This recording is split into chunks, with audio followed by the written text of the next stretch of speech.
Gen-Xers, the delusion of a disordered mind. Hello? Hello? Yeah, so, the call's coming from in the house. The house. Ah! Ah! Maple Street's a nice, peaceful place. Look, you heard the explosions on the other side of town. Lights and sirens and booms and bangs. Anybody could be a pizza head. You could be a pizza head for all I know. They could be anywhere. Watch as it flies through the air, loved by man and dog alike. So debonair.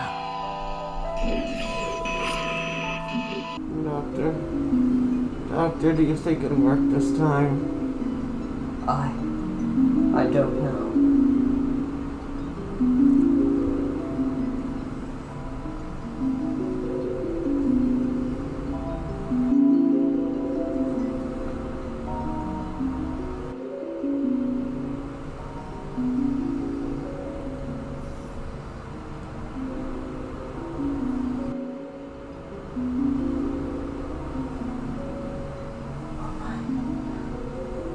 Oh my.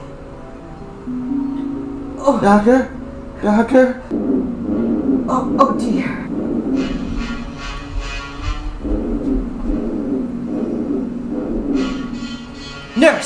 Nurse! Get my equipment. It didn't work. Dear. Oh. What is happening? What is going on? What is going on? Isn't it majestic? The Phantasm ball. Take it in, my friends.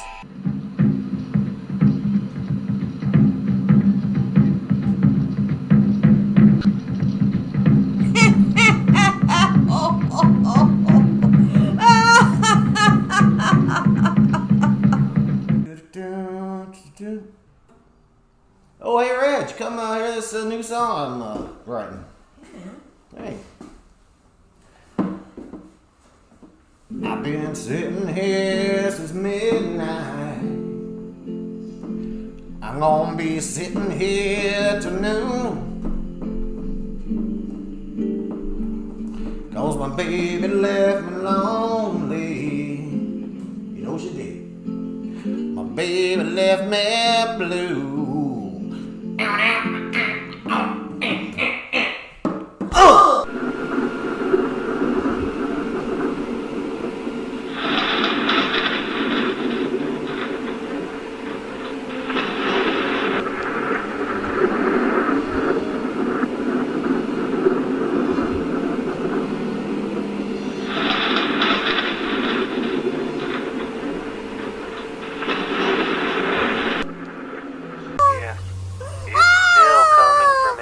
The house.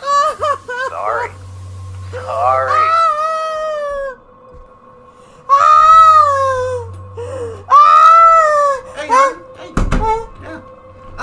It's me. I was calling from inside the other room there. I brought home some Chinese food if you're hungry. Just got off work. Oh. Precinct. Oh. Yeah, come on, let's go. Oh, you're calling from in. Okay. Look, I'm telling you, Doc. The pizza heads are real. There was one on the wing of the plane. They're real.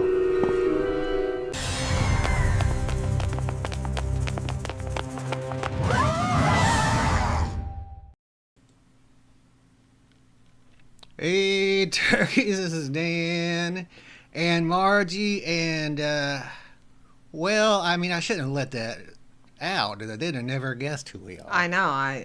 You totally blew our cover. Well, we're the Gen-Xers. Yeah. How the heck are you?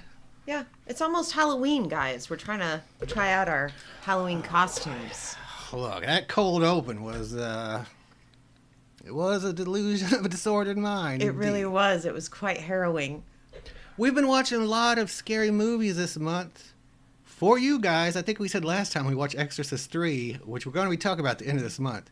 So are now Exorcist Believers, not 3. Exorcist Believers, which was a huge sacrifice that we made for you all. Yeah.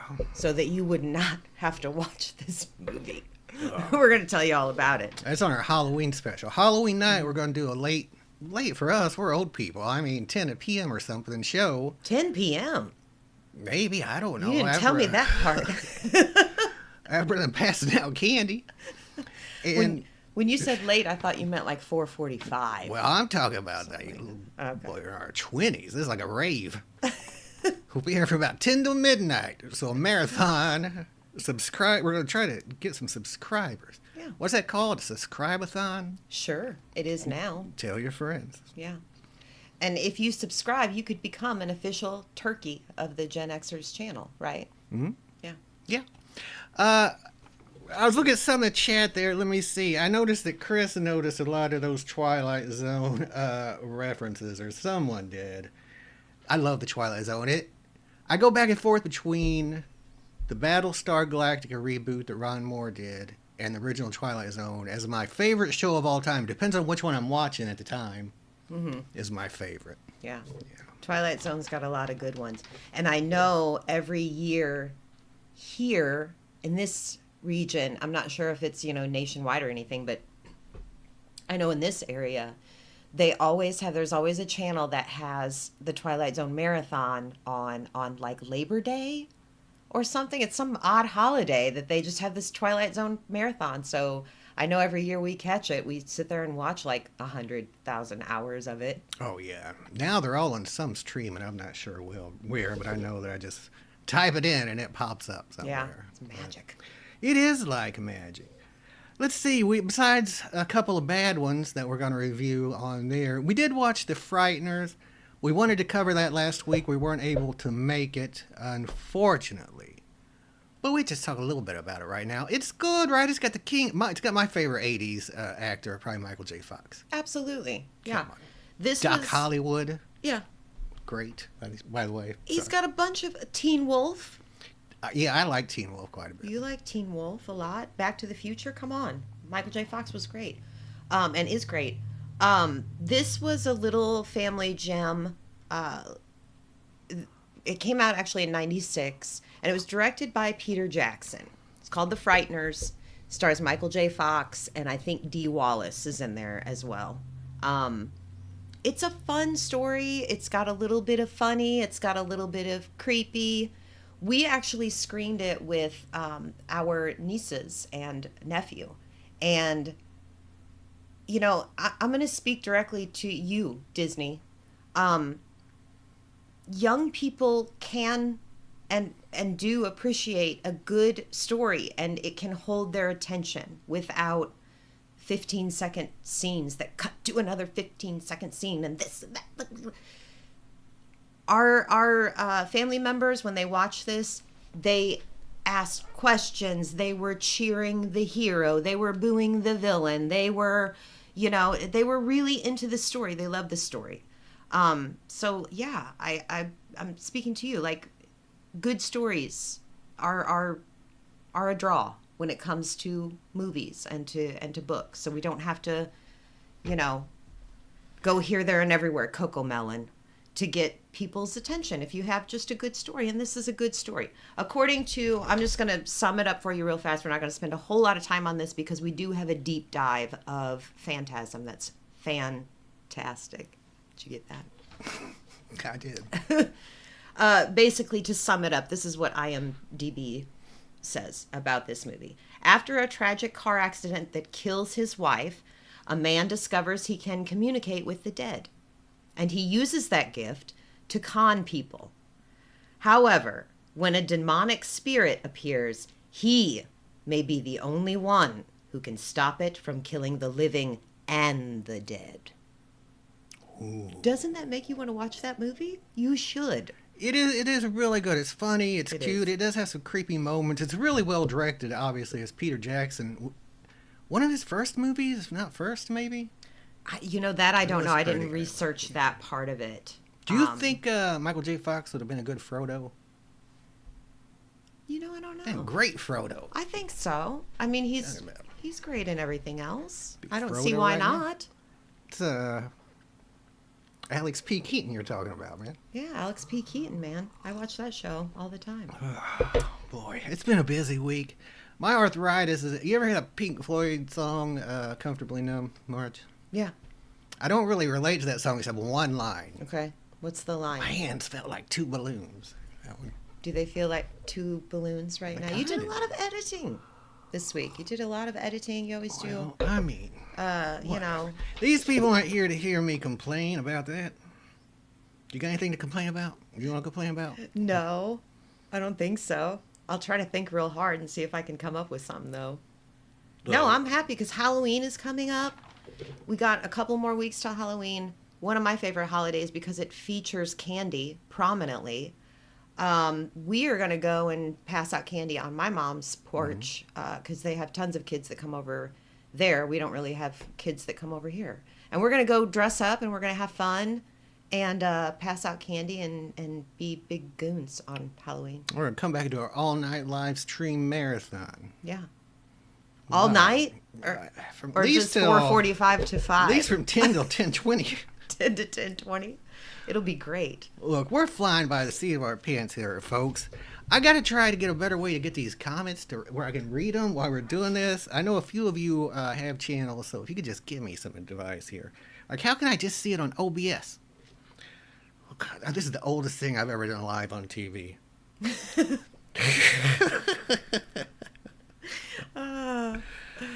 All right, well, nothing. Nothing? I don't know, it's too small to see on your phone. We're trying to check that. I'm an old man. Okay, let's see. Our ratings Somebody are dropping by the Awakened mentioned that there was the airplane thing on the wing in the cold open from the Twilight Zone.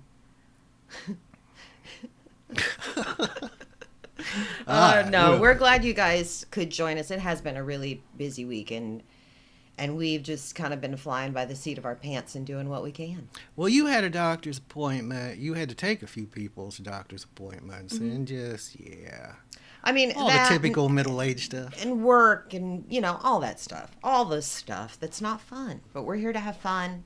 But yeah, let's talk a little bit about your exploration this week. Well, can I say one more thing I've noticed around this house? Well, sure. I've gotten everybody hooked on Leave It to Beaver. At first, I would turn on the Leave It... Again, there's a channel for everything now. I just go turn the TV. There's a channel that shows Leave It to Beaver 24 hours. Yeah. Sometimes I'll sit there and watch a couple episodes with the dogs. And Margaret will walk by, or my brother-in-law will go by and smirk. There's old Dan watching that corny old Leave It to Beaver. Now, here I come through the living room, and there's my brother-in-law with the sandwich, dog on his lap, watching him and Leave It to Beaver, just laughing and laughing. I caught you watching one, just cracking up. It's a good show, come on. I think I turned it on in front of you. I don't think you caught me doing nothing. But yeah, I like Leave It to Beaver every once in a while. It's just, yeah. I mean, it holds up sometimes. Make that sometimes your next not binge, so much. folks. You know. Look, there's an underside to Leave It to Beaver a lot of people don't know about. For one, Ward's brother, a big old drunk. I won't even want to get into what's going on with June's sister. Plus some of those other people in town. You're really concerned about. You're really invested in this show. Look, it's my current binge. And you folks out there too. Your next binge, your next show, you're not gonna put down. Leave It to Beaver. Right.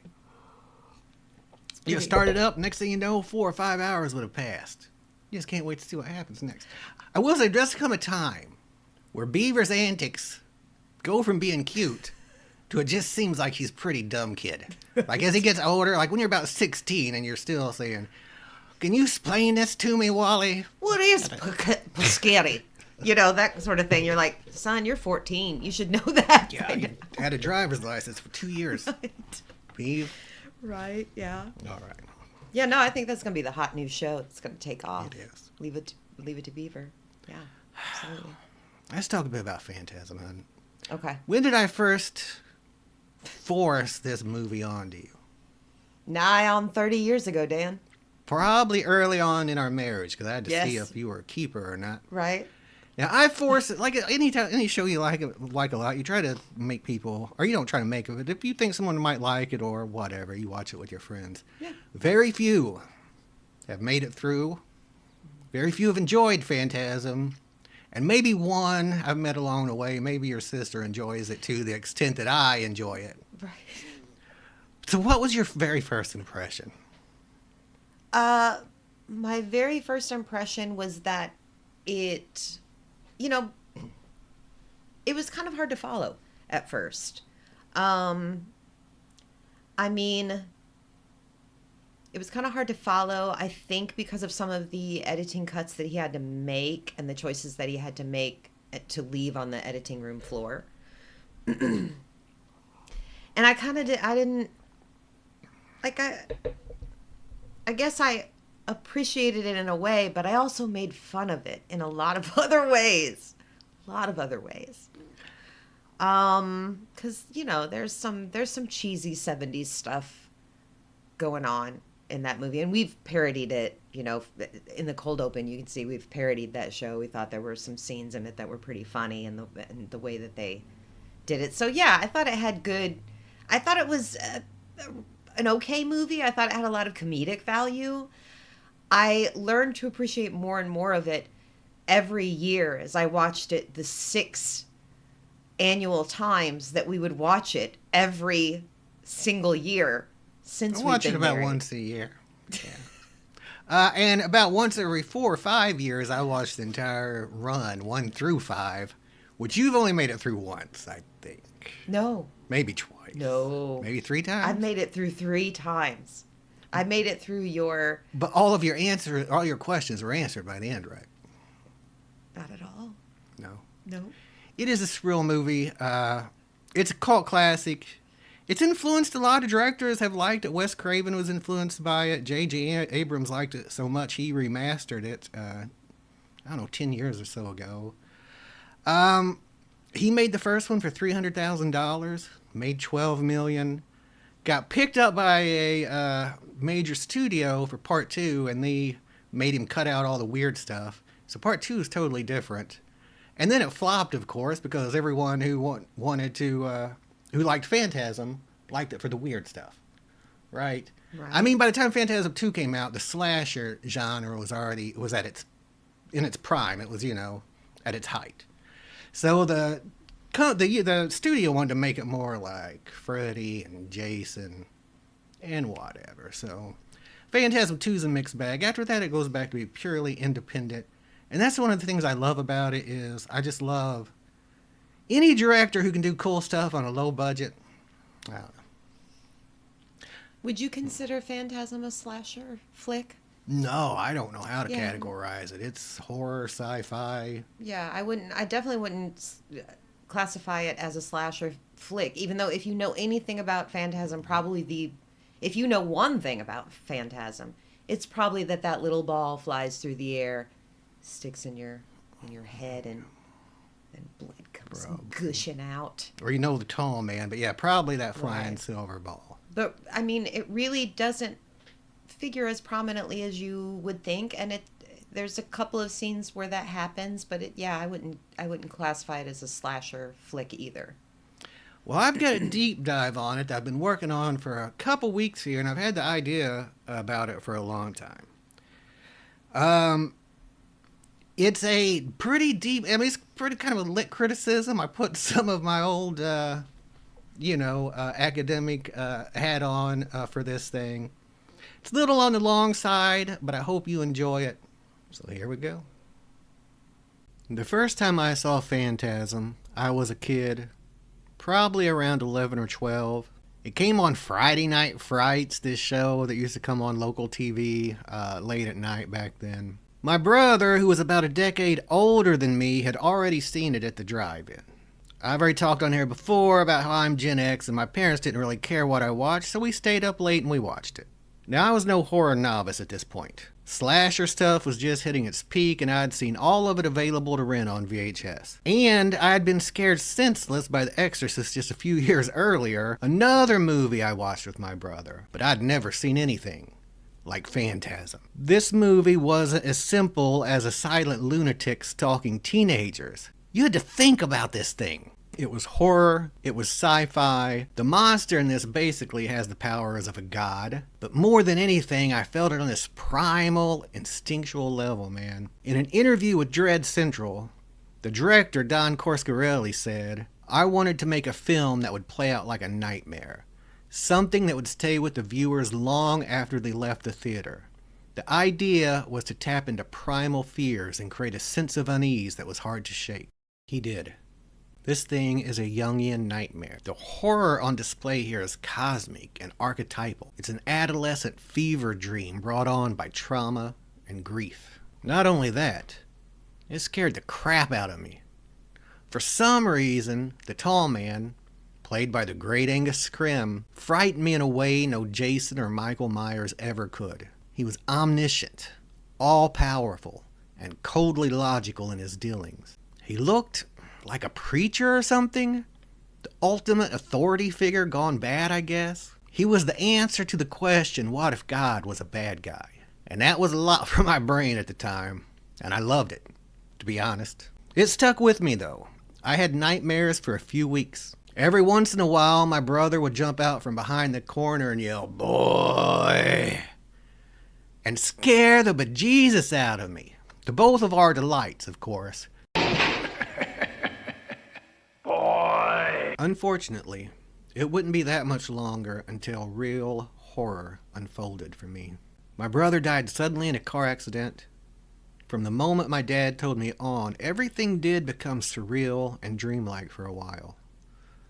All the crying, the people in and out of the house, back and forth, to the funeral home, then to the graveyard, then the sudden quiet when people stop visiting, and all you're left with is the silence and this profound sense that something's missing, that everything is different.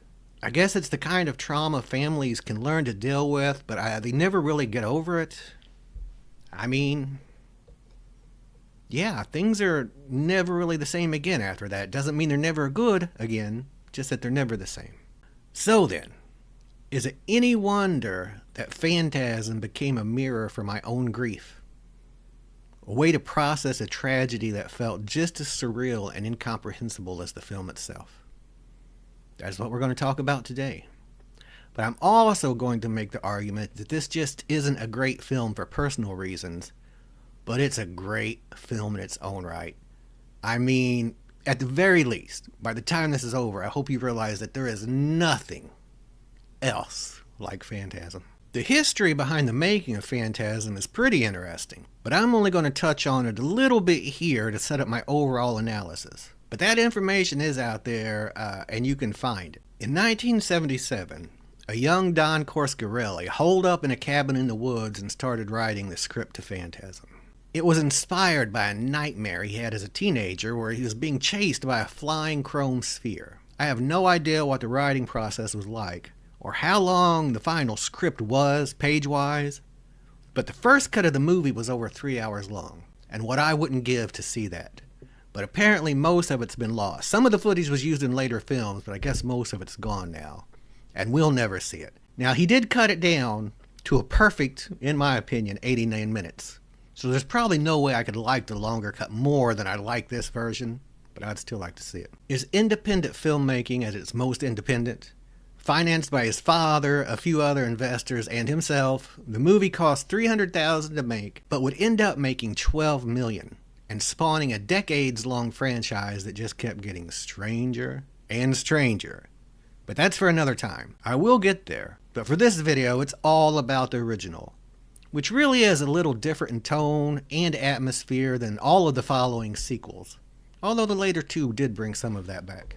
In the end, what really matters is that Coscarelli was able to make a movie that stuck to its dream world logic, whereas a bigger studio would have likely demanded a tidier, more linear plot, like they did with Phantasm 2. But again, that's a whole other story, maybe next Halloween. The primary literary achievement, and yes, I did say literary, achievement of Phantasm is its refusal to commit to a singular reality. It places the audience in this perpetual space between dreams and reality. As you horror fans might guess, it was a big influence on Wes Craven.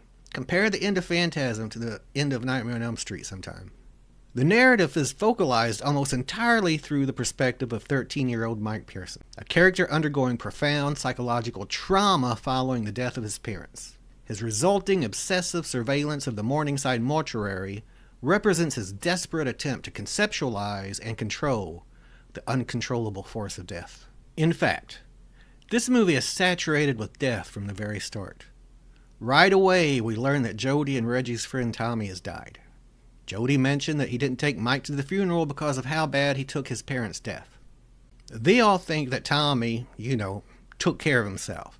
But the audience learned the truth in the film's opening scene. Sometimes the tall man likes to turn into a sexy woman, known as the Lavender Lady, make sweet, sweet whoopee with a fella, and then, like a black widow, turn into a tall Quaker Oats hairdo-looking dude and murder his ex-lover. It's simple, right? I mean, it makes perfect sense. It happens.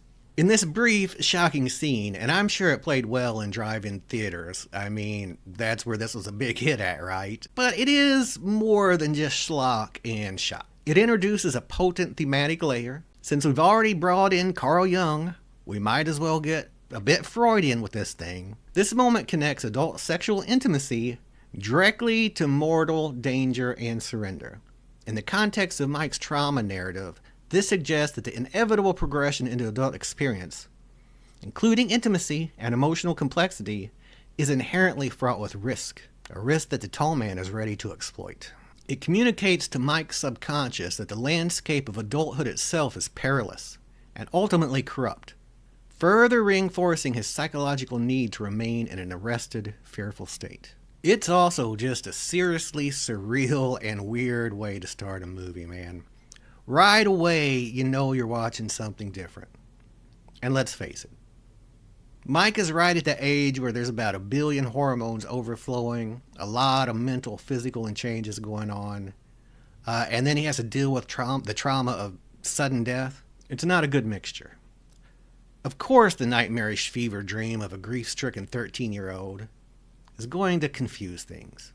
Everything gets mixed up with death. What follows for the rest of the movie seems like a complex hallucination, or a fragmented memory, or again, like a dream. However you see it, it functions as a mechanism for coping with profound loss.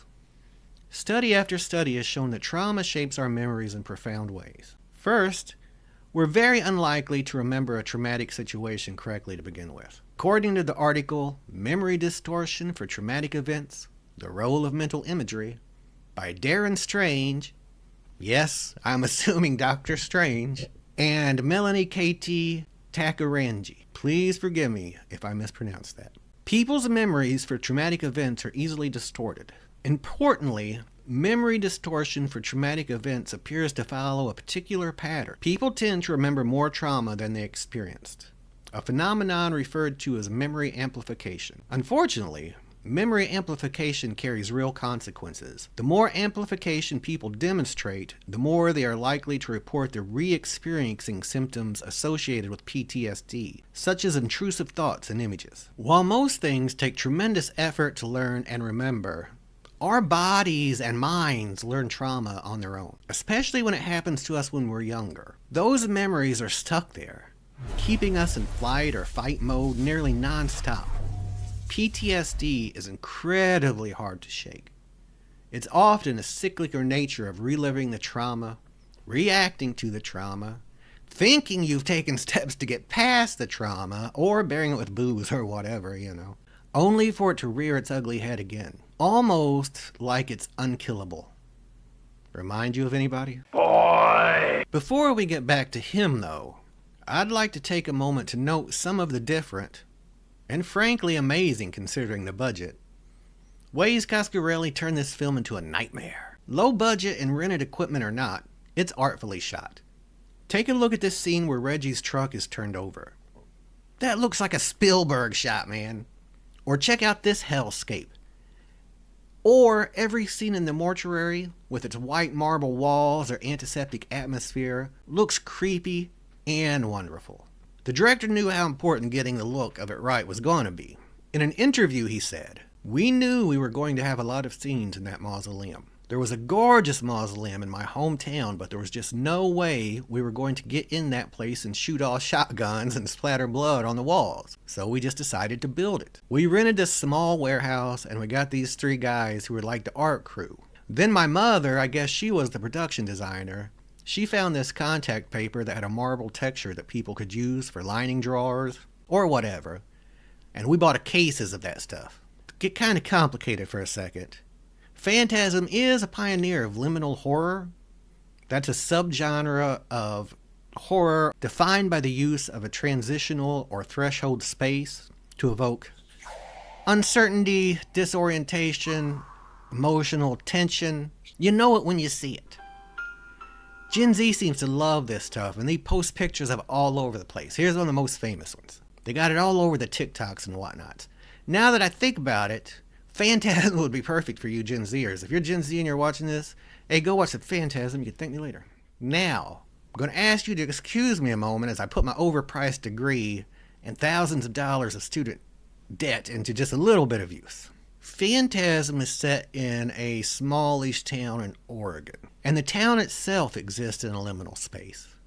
Everything seems to be both far away, like a normal town, and yet close enough for Mike to always be able to walk where he wants to go almost instantly. It's impossible, and I've watched this movie over 30 times, to get any kind of idea or layout of this town. There's a teeny tiny bar next to a graveyard. That's where the opening scene takes place. There's an old-timey main street that looks like it comes straight out of 1950 or something. There's a fortune teller who puts nothing on her sign but a painted red hand. There's no words or anything. And you probably know from dreaming you seldom see words, or at least ones you can read. And the piece de resistance, as Margie might say, is the Morningside Mausoleum. It's more than just a setting. It functions as a literal and symbolic, metaphysical, liminal space. It acts as a threshold between life, death, and other dimensions. It's in stark contrast to the traditional purpose of a mortuary, which of course is to administer the finality of death. This place is in a corrupted state, a perpetual transition, where the dead are not laid to rest, but they're processed, shrunk, transformed by the tall man into servants. The mortuary, with its marble Greek statues and endless echoes, lends a powerful Gothic atmosphere to the film. It should be a sacred and pristine place, and upon first glance it appears that way. But there's so much more lurking underneath, and the audience knows it. This contrast, and all this horror happening in bright lit rooms, like these bright antiseptic-like rooms, always added this dream-like effect to me that was just very creepy and scary. And the interior decor is fancy, but it's also unsettlingly empty. And that also contributes to this just sense of unease, like something is just a little off here. No matter how much shinola is being put on it, something is fundamentally wrong. The mortuary is the backdrop of one of my favorite scenes, and one that I think says so much about the entire series. Mike and the tall man mirroring each other's steps, grief, and the bearer of grief having become one. Then the endless chase begins. I'm going to level with you. Trying to recount the plot of Phantasm is useless.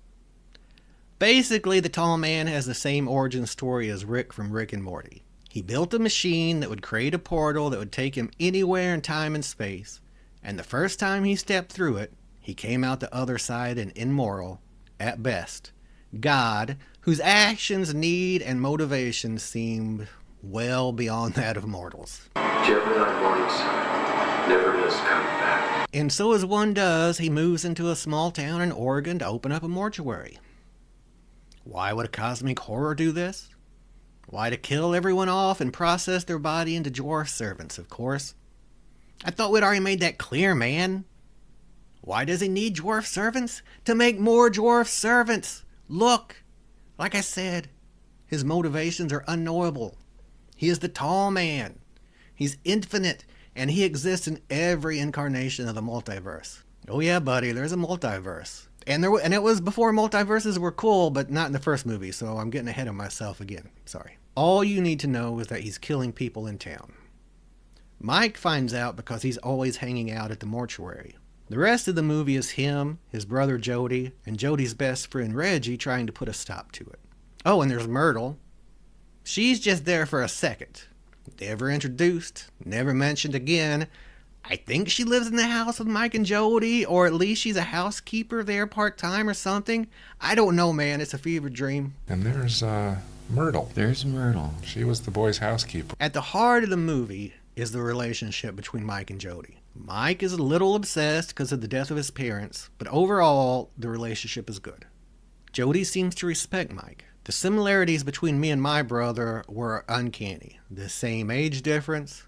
My brother loved cars and loved to work on cars, something we bonded over. Mike really looked up to him. Same with me and my brother. A really close bond. They were 10 years apart, so, there was none of that weird sort of rivalry or anything. So, again, it's no wonder I fell in love with this movie. And plus, I was also just kind of a weird kid, and I liked weird movies. And, I fell in love with the fact that my brother shared it with me as well, that that was something we could share together. And Mike and Jody go on one heck of an adventure together. There's danger. There's a few ladies. Even a little bit of comedy here and there. Everything you could ask for. Mike is very resourceful throughout the movie and seems to figure out ingenious ways from every predicament. Jody ends up a hero, putting an end to the tall man, and thus Mike's grief, once and for all. The problem is, none of that was real. After my brother died, I spent weeks, probably months, dreaming about him almost every night. Sometimes normal stuff, just talking or hanging out or doing normal things we'd do. Sometimes more fantastical, going on adventures or whatever, but it was nearly nightly. Then I'd wake up to reality, and of course he was gone. That's what Mike does immediately following the death of the tall man. We cut to him and Reggie having a conversation. Jody has been dead a long time. He didn't use his car to help trap the tall man down in a mine shaft. He died in a car wreck, just like my brother. The film's ultimate state of horror is not the temporary defeat of Mike's enemies, but the failure of resolution itself. At the end, it seems like Mike has come to terms with Jody's death. He accepts that what he has experienced, what we as an audience have experienced, was all a dream. Then, in the final iconic moment, when the tall man immediately reappears and pulls Mike back into the nightmare, it establishes a devastating cycle. For a brief moment, Mike appears to have emotional closure, and there seems to be a fulfillment of the internal purpose of the grief as adventure narrative. Like it seems to come full circle, and there'd be a, hey, here's the conclusion. Where he just dreamed it up as an adventure to deal with his grief. However, this jump scare immediately contradicts that. Mike isn't over his trauma. He's got a lot of time with PTSD left. Phantasm is a cult classic defined by its unique visuals, awesome soundtrack, which I didn't get into but is really good, and unyielding commitment to ambiguity. By centering the narrative on Mike Pearson's adolescent grief and utilizing an unreliable perspective that blurs the lines between memory, dream, and reality, Don Coscarelli transcended the conventional horror formula of his time. The film's blend of psychological trauma as a coming-of-age experience, architectural dread, and dreamlike liminal space, and cosmic, Cthulhu-level archetypal horror creates a work that resists definition. I mean, it just does. Is it horror? Is it sci-fi? Nobody knows. The ending, by reinforcing the cyclical nature of Mike's trauma, ensures that the film's existential questions about mortality, reality, and the integrity of the self after loss remain perpetually unresolved. This deepening ambiguity is the precise mechanism by which Phantasm has maintained its thematic power decades after its release. Now, on a personal level, did Phantasm really help me through my grief? Yes and no. I mean, really, only time heals trauma like that. Time, and I would say letting yourself get in there and feel those feelings behind it rather than try to bury them in whatever way. You know, all of the feelings, the sadness, the anger, the whatever. But I will say, every time I watch Phantasm, it reminds me of my brother. And in a good way, not in a sad, I miss him or what could have been way. Just, it's a nice, fuzzy feeling. Thank y'all. All right, folks. Thank you for indulging me on that. I guess that's something I've been wanting to work on for a while. Brava. Yeah. I don't know about all That was a really, really good deep dive. And it's what you'd expect from the cream of the crop of Podcast world. podcast world, such as the Gen-Xers. I gotta say, when we do these video essays or deep dive, my least favorite part of anything is reading them out loud. I love it when you could do it. But since that one was kind of personal, I had to do it. But I'd like it so much better when you get to do it. You did really well. Because I don't read too good no more. You don't read so good no more, Adrian? No. Anyway, that could be the first lit crit paper ever on Phantasm. I should send that into a journal. You should. Caloo or the Scientific Missouri Review journal. or something. No, some lit crit journal. Yeah. Or a out there they get scientific- read by 10 to 15 people. Or a scientific one. You also talk about the psychology of the film as well. So maybe, maybe you could be published in a scientific journal as well. Hey, I want to give a quick shout out to Chris and Awakened by the Looking Glass. You guys are always here keeping our chat lively, and we appreciate it. Gives us a little bit of air, a little bit of gas, keeps us going. Yeah.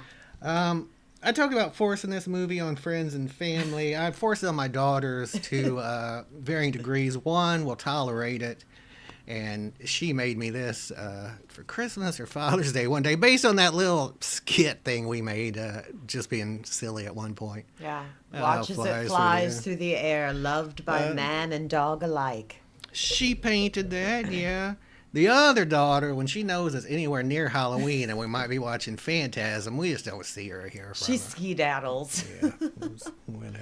But you talked about how, we've watched this every year for 30 years, which is true. We really have. That's not an exaggeration. It really is one of Dan's favorite movies. And when I was younger, there were a lot of things that I made fun of because, you're young and everything you do is like, whatever. And the movie is cheaply made. I mean, you can look at it and tell there are some cheap parts, parts where you're like, is that coffin? Is it made out of cardboard? Maybe, that sort of stuff. But the older I got and the more I watched it, the more I appreciated Coscarelli, who is a man who had a big vision and a small budget. And I totally get that. And I love that. And